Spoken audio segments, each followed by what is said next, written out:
this will be.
Hi everyone, good afternoon. How are you?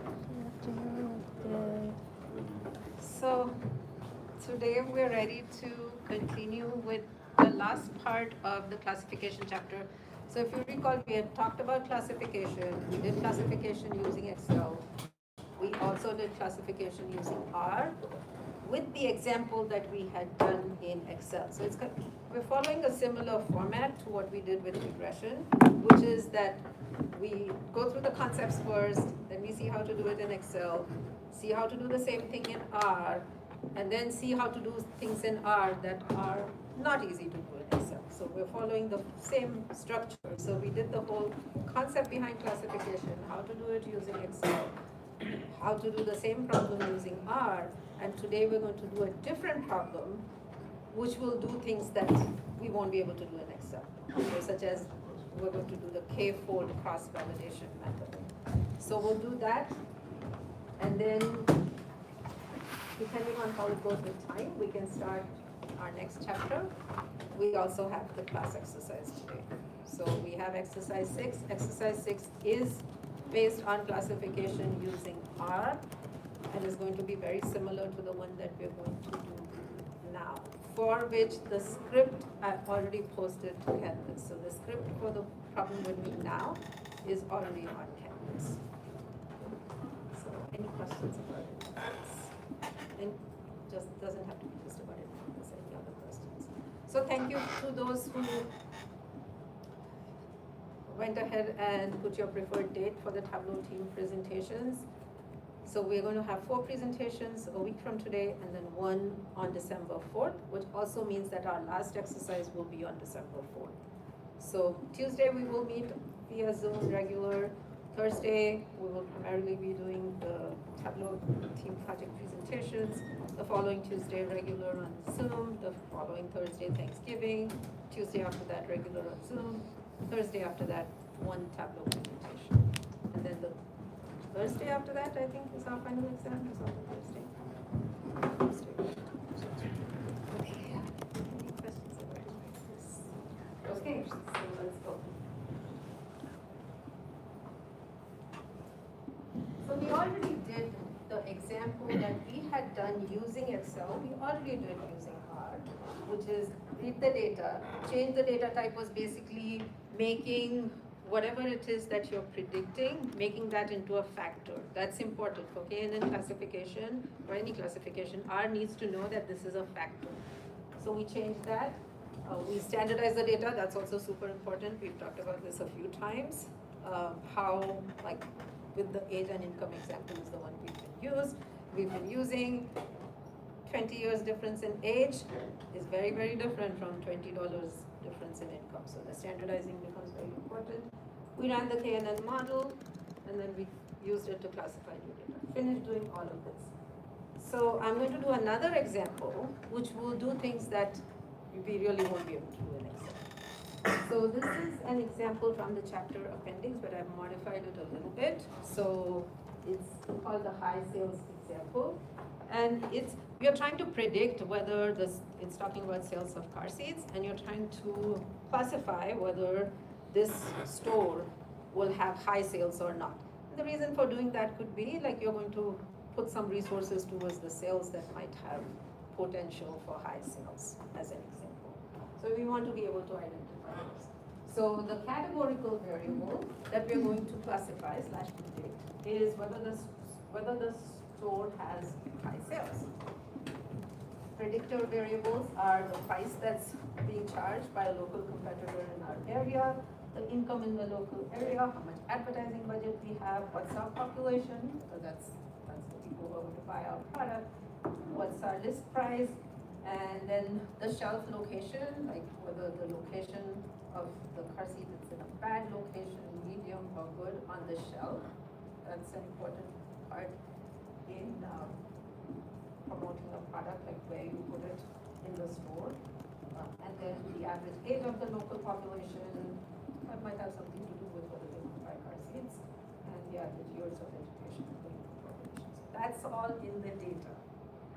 And we are going to use that to build a model to classify whether this store has high sales or not. So the steps we're going to follow, and I've already put the R script on Canvas. So just run the R script. But here are the steps we're going to follow. So we need to install and load the packages. So carrot and ROCR is receiver operating characteristic. That's the metric we're going to use to identify the best K. K is how many nearest neighbors. Caret is the classification regression training. So that's a very common package in R that we already used for our previous classification. We're going to read the data.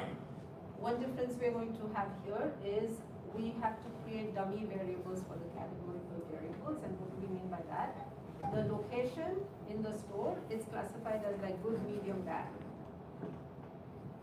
R or Excel or anyone is not going to be able to run a model with data that says good, medium, bad. We have to change that to numbers. So we talked about the concept of dummy variables and regression before, like whether someone has a degree or not in a 0-1 variable, whether the home has air conditioning or not, or whether the shopping company has to go on a highway or not, with a 0-1 variable.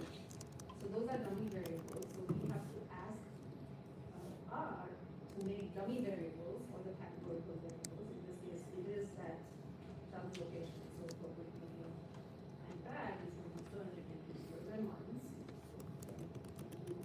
Categorical, turning those categorical variables into dummy variables. And we have to make sure that high sales, which is the one we want to classify as predict, take it into a factor. And then, here's the other thing. The default that R does is it goes by alphabetical. So when something is yes/no, N is going to appear first in the alphabet. So no is going to be taken as positive. Why is it important to identify positives and negatives correctly? The reason is we want to know what it is that's of interest. So in the case of identifying fraudulent transactions, the fraudulent transactions are what would be called positive. Those are the ones we want to identify. Or identifying a cancer diagnosis. So that's the positive.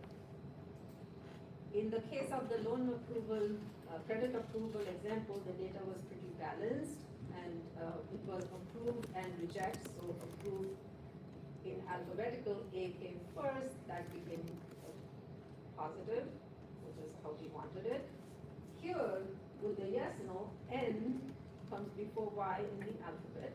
So if we don't tell R anything, it's going to take the no as the positive. So that becomes important. Because the false positive, false negative, all of that, just think about that cancer diagnosis or fraudulent transactions. What it means to flag something which is not a fraudulent transaction as fraudulent versus flag something which is fraudulent as not fraudulent. So the picture changes depending on what you say is positive or negative. So in this case, we want the yes to be positive, so we have to there's a REV, like reverse command in R that we will use to do our classes. And then we're going to use training and testing sets. We're going to ask R to partition the data into training and test sets. And to partition it means random number. Like if you're asking it to make 80% be your training data and 20% be your test data, like how do you pick 80% is based on random numbers. So setting a random number seed will basically ensure that all of us get the same answer. That's the idea of setting a random number seed. We're going to create data partitions, define the training set for the cross validation, define what's the testing set, and then specify the model training process. It's the K-fold cross validation. We talked about this K-fold idea back in regression. K-fold, the way it works is you divide the data into folds, meaning buckets. So in this case, we want to do 10 folds. So divide it into 10 buckets, and then you make the model on 9 of those buckets and validate it on the 10. So that's one thing.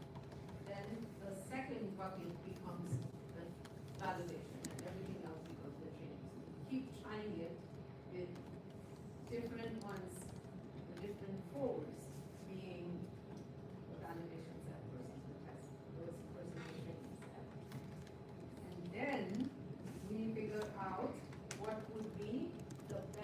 value of K. K is the number of nearest neighbors. For the example, we're going to get some nearest neighbors. So we have to specify that. So specify number of folds. Outcomes from the training set. One of those will be set aside for validation and keep that round and rotating it. So we will do 10-fold cross validation. How many values does you wanted to try for the number of nearest neighbors? So we'll say try 1 to 20. That's the same thing that we did for our. That's not the same thing we did for the problem that we had done in class. We had already said K is take the 3. So here we are asking K. So okay, all the way from 1 to 20. Use the one that makes the best. So it's the same idea if you remember in regression, like test subsets. It's going to try every possible subset. You're going to try K equals 1, 2, 3, 4. So that's where like the power of something like R comes K versus something else. We have talked about that at that time as well. So when you train the model, we need a 10-fold cross validation. So you specify what the Y variable is, that is the high sales. Specify the X variables. The X variable includes the store number. Store number is not the predictor. Okay? So we have to exclude the store number. And we had done that with our example also. Like the customer number is not a predictor. Their income or their credit rating, the credit score, all of those are important, right? Customer number is not. So store number is not something. We exclude that. Now standardize the variables, and then we are going to specify the metric that it will use. ROC is like the most commonly used metric for payment classification. We're going to plot ROC as a function of K to be able to see it visually. Higher ROC is better. We're going to generate the classifications of the testing set. We're going to stay with the default threshold, which is the majority of the K nearest neighbors, which is the way we did it for the example. Right? We had 3 nearest neighbors. And then if the 3 nearest neighbors were like, yes, yes, no, our conclusion for the new one is going to be what? Who have we done this? If the 3 nearest neighbor is yes, yes, no, what would be our classification for this new data? Yes. Yes, absolutely. If the 3 nearest neighbors are yes, no, no, No. it's going to be no. So we go by the majority. That's the thing. So we're going to, and R will default to the majority. So you just take the yes and no for however many years neighbors were named, and it will go to the majority. So generate the classifications on the testing set, generate predicted probabilities. So that will give us a ratio of data system and most. We are interested in that. So here we had like 2 yeses and a no, for example. It will give us that ratio of yeses to no's. That's one of the predicted probabilities. It will give us the confusion matrix using yes as the positive class. And then we will find the results. So we are going to do all of this in R. I've already written the script. Uploaded this script. So whichever direction, and the data is called high sales. It is called high sales 1. So it's called high sales 1 CSV, and then there's the R script. So go ahead and open the R script.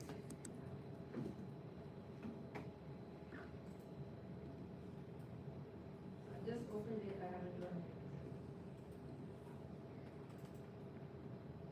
It's called classification high sales example R script.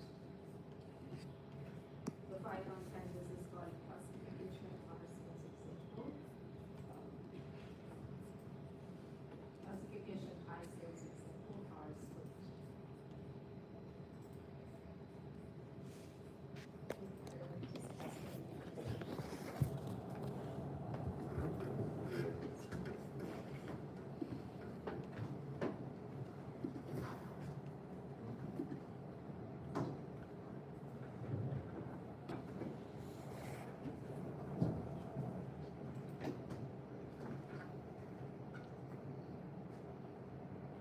module we're doing right now, which is the classification module.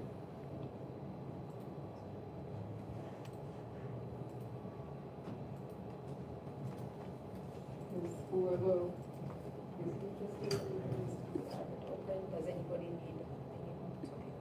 Does anybody need a moment? Does anyone need a moment? Okay, we can wait. We want to make sure that whoever is going to do it has this book.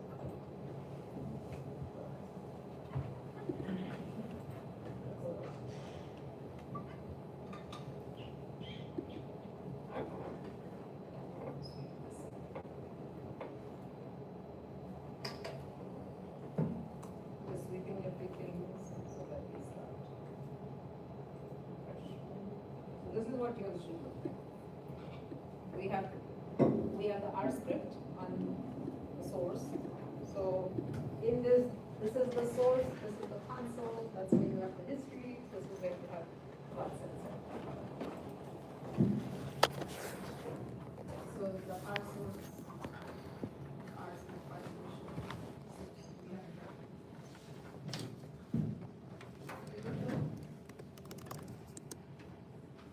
Okay.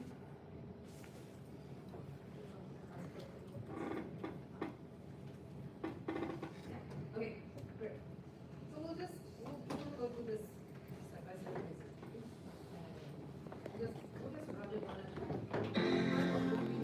Just do the whole thing. And we already talked in PowerPoint about what the steps are, or what are the steps. The script lays out the R script to do those steps. Well, let's just do it one by one. So first thing is to install the packages. Again, in that source thing, when we do control enter or up here run, it will run it, and then down below in the console thing, it will tell you what is doing.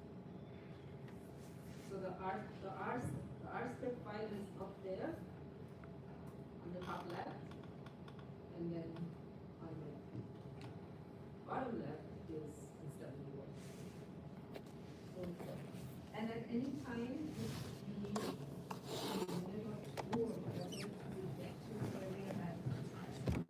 so that's installing the packages. Then you also have to load them each time.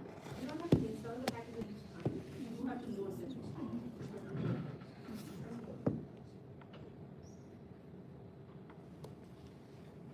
So now we're going to read it.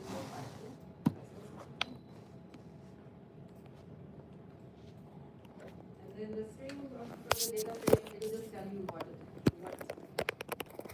data is.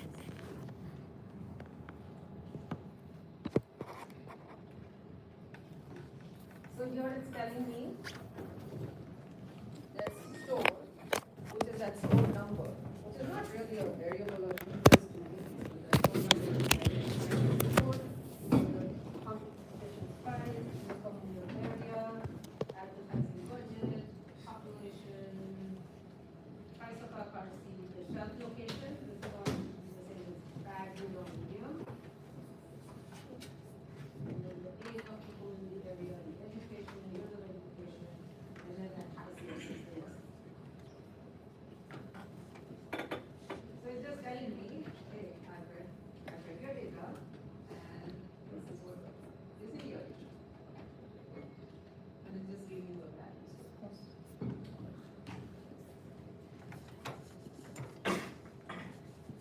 So we read it. Okay, this is.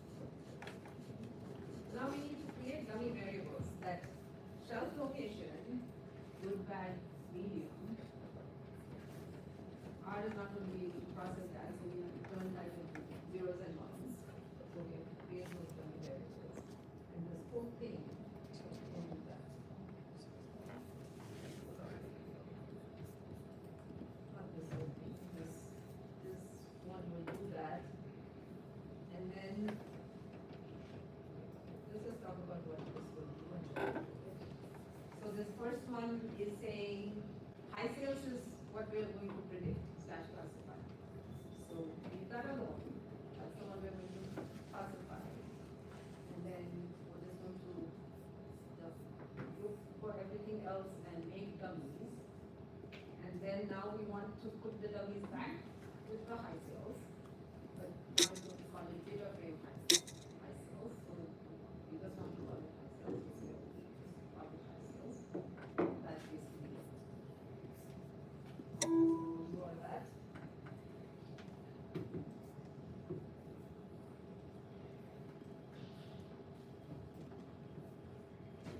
Now we want to say, hey, high sales, by the way, it needs to be a factor.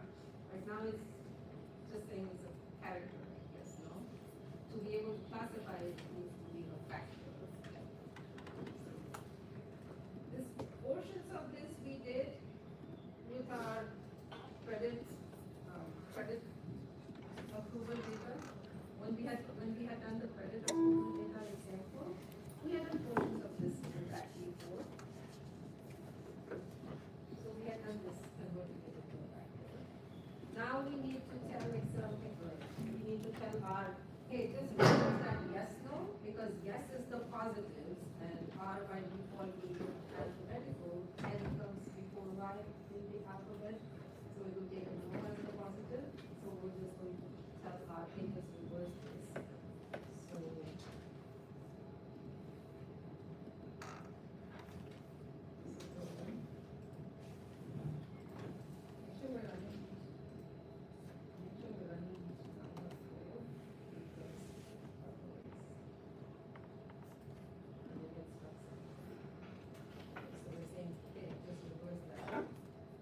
now we're ready to partition the data, run the training and the testing. So we're going to set this into.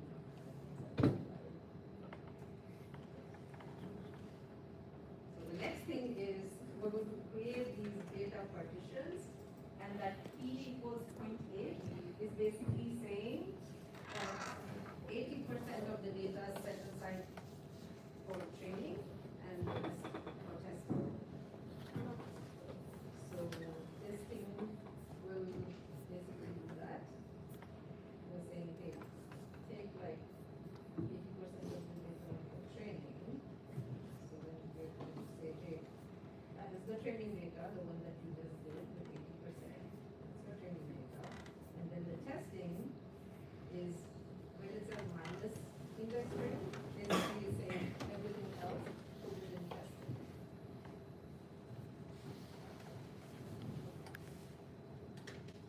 Now we're going to ask R to do the tenfold cross validation. So here is where it's saying we're going to use the cross validation method, tenfold, and then insert this kind of. We want it to be able to show us the past probability that the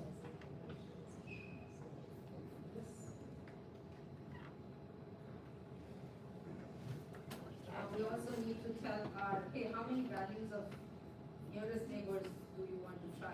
One nearest neighbor, two nearest neighbors, three nearest neighbors, four, how many? So we want to try all the way from 1 to 20.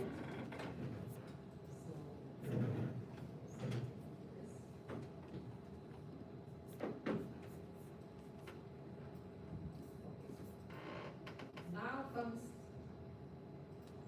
the code that tells R to do this whole thing. And so KNN fit. We're going to say train the model. First variable there, it says like the one that you're trying to classify slash predict is high sales. So that's the first one. Then we have to make sure that don't use the store number. Store number is not really a variable, so minus the store.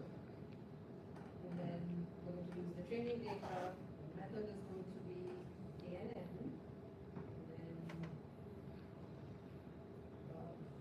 in control, we had already done the tenfold cross validation. And then in grid, we already set try values of nearest neighbors from 1 to 20. And then here is where we are saying standardize the data, we process with center and scale, which is basically minus the mean divided by the standard deviation. So standardize the data, and the metric that we're using is parts. So this is where it actually does everything comes together.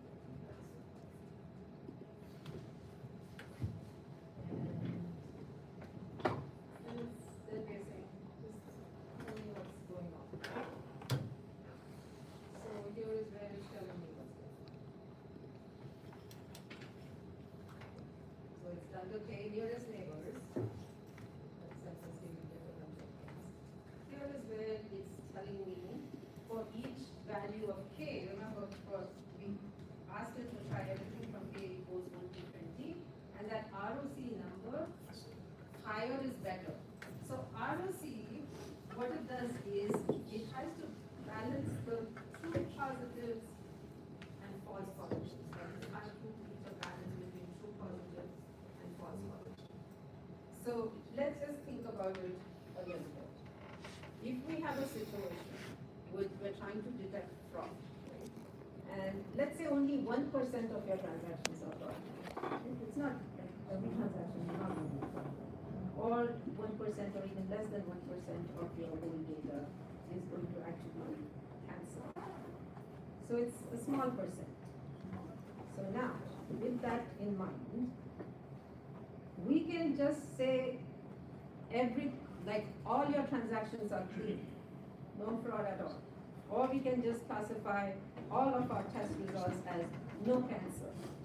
And we will have a 99% accuracy. Does that make sense?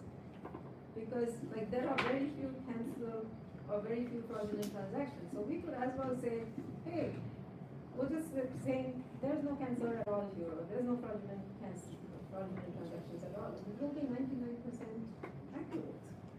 We would have got the correct answer 99% of the time. But it's not going to help us at all. On the other hand, we could say, hey, we'll just call everything a fraudulent transaction. In which case, we have 100% identified all the positives, but we've identified a whole bunch of false positives in the process, right? Does that make sense? Or we can just call everything, yes, everything is a positive diagnosis for this disease. Let's bring everyone back in for secondary check.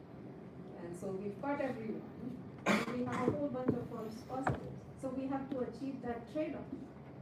On the one hand, we could just say everybody is clean, in which case we have a high level of accuracy, but we missed picking any fraudulent transaction. On the other hand, we could say, oh, everything is fraudulent.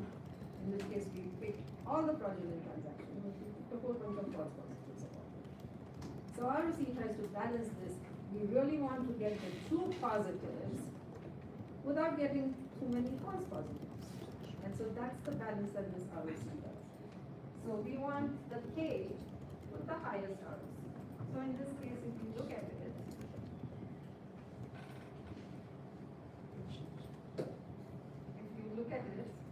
you will see that K equals 7.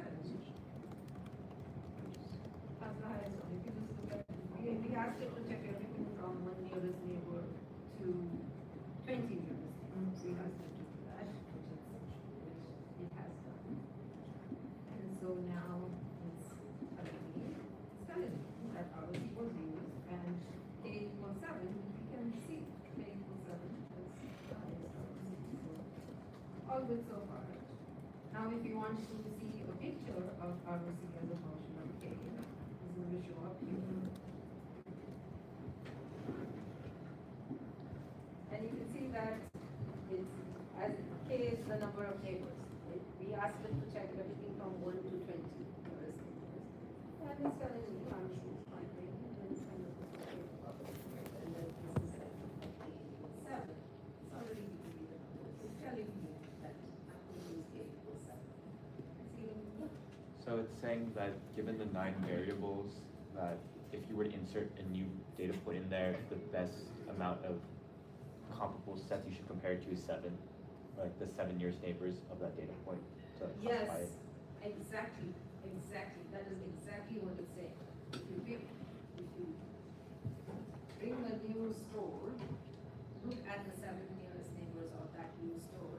Their nearest neighbors based on which stores have similar profile, like income in the neighborhood, population in the neighborhood, prices in the neighborhood. Exactly, that is exactly what I'm saying. Absolutely. Okay.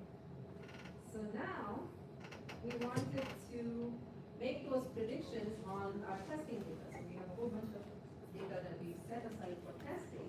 And so now we're saying, hey, use the 7 nearest neighbors idea to classify this testing data. There's going to be 7 nearest neighbors in the training set. So now we're saying we're going to predict where the new data is the testing data that we already set aside. Remove it. And then we're saying also tell us the probabilities. So like probability of yes versus no among the 7 neighbors. So do that. And now we're saying, hey, give me the conclusion matrix.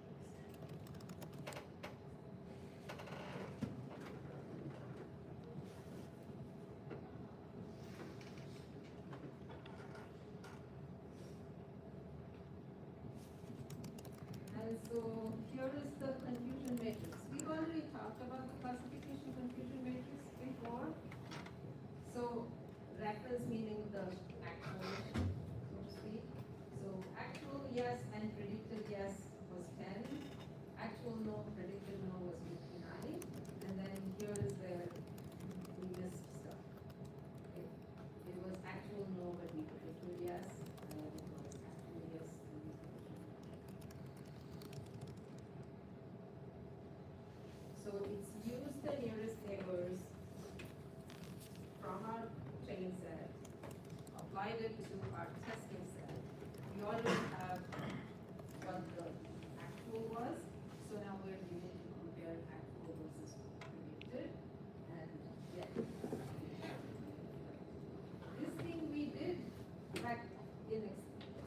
We did using Excel. And then from this we can calculate things.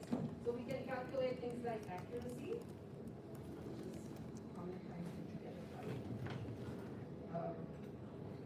The other thing, sensitivity and specificity. If you recall, sensitivity is correctly predicting the yeses, and specificity is correctly predicting the no's. So this is a data where the yeses are very few compared to the no's. Kind of similar to the cancer diagnosis of transactions, but not that extreme. So the data is about 20%, 70%. So sensitivity is correctly predicting the yeses, correctly predicting the no's, and then balance accuracy is the average of sensitivity and specificity. But with this confusion matrix, we can do all the calculations we want. And now we want to bind this back with the high sales. We want the probabilities. We want what the predicted class was. We want to get the store number back. The store number was not used in the modeling. But we want to get the store number back, and then we're going to write all this.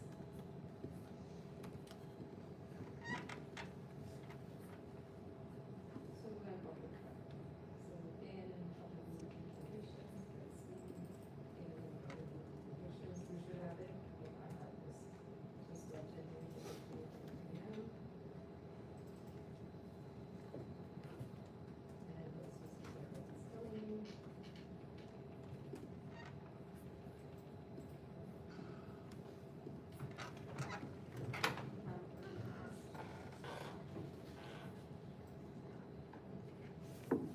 And since we all had the same random seed, we should get the same one.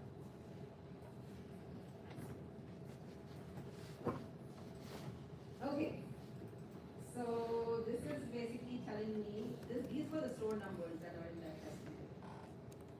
It's not going to be the first 80% and the next 20%. Just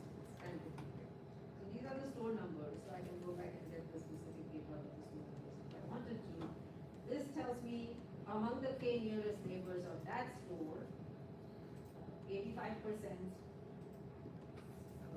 were a yes, and 14% were no. Just like when we had the three nearest neighbors, yes, yes, no would be like people were good. So the 7 nearest neighbor, this is what it is.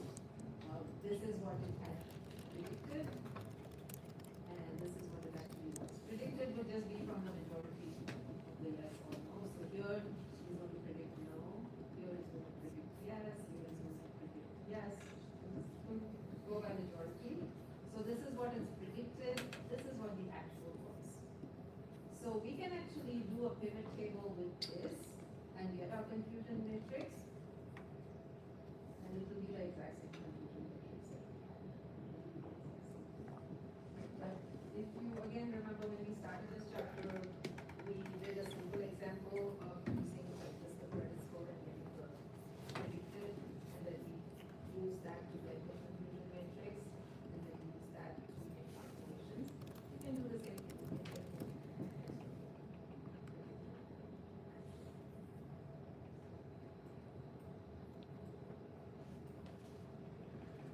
Questions about this? And if we do this, we will get the exact same predicted, get the exact same confusion matrices. Except, depending on where we put the prediction versus actual, might be yours and ours transposed a little bit. So, let me just go back here. We're not going to start in the morning today. But that's okay. We'll start it on Tuesday.